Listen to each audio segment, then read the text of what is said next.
Hi, it's Alyssa from Alyssa's Bake Shop, and today I'm going to show you how to make some really simple Bunny Peeps sugar cookies.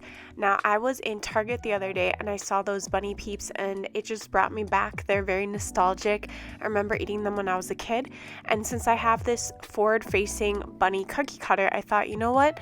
Let's try to recreate that in a sugar cookie.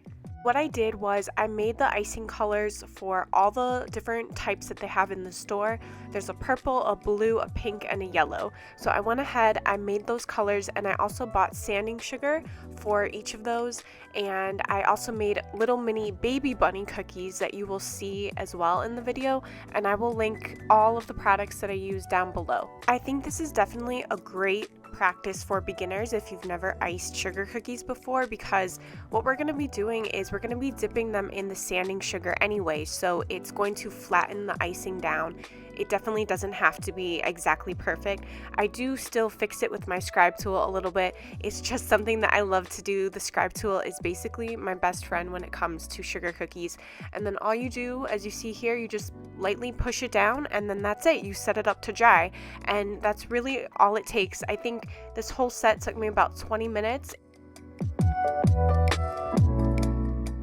I'll also mention that the consistency icing that I used was medium consistency.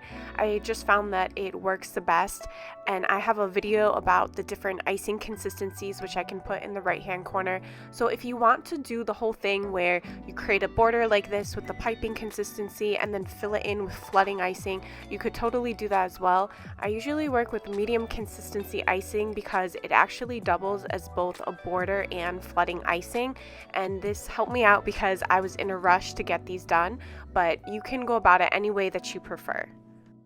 So even though I went ahead and I bought all of the sanding sugar in the different colors and it looks really good, I accidentally bought the blue crystals instead of the blue sanding sugar, and I'm going to show you right here. So what you can see on the left is the crystals versus the right, which is the sanding sugar, and it really makes a difference because the crystals are so much thicker and chunkier, and then the one on the right looks more like a peep that's been covered in sugar. And here is a quick fix for that. Even before the icing has fully dried, you could actually go in there and just scrape off the icing. I know it might look a little bit gross to some people, and I know it also might seem like a waste, but I had only made a few cookies for this video, and I couldn't help that they just look so different from each other. So I went in and I just scraped it off very quickly. This can happen, you know, sometimes we make mistakes, and I wanted to show you guys a quick way to fix it.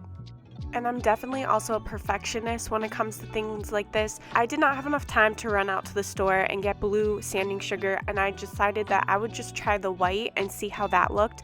And actually, I think it came out very nice because the color underneath was very vibrant. So if you only have white sanding sugar, I say that you could go ahead and use that too if you don't want to spend the money on 4 different sanding sugar colors. And I thought the little bunny imprint is funny when you push it into the sugar and then take it out, almost as if the bunny like fell face first into the sugar.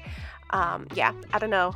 Sometimes this is where my mind goes. Then all you have to do next is just take your black icing and just pipe little dots. This is really simplistic. It's really easy. It's fast, and I really love these so much. I can't get over it. I think it's that nostalgia.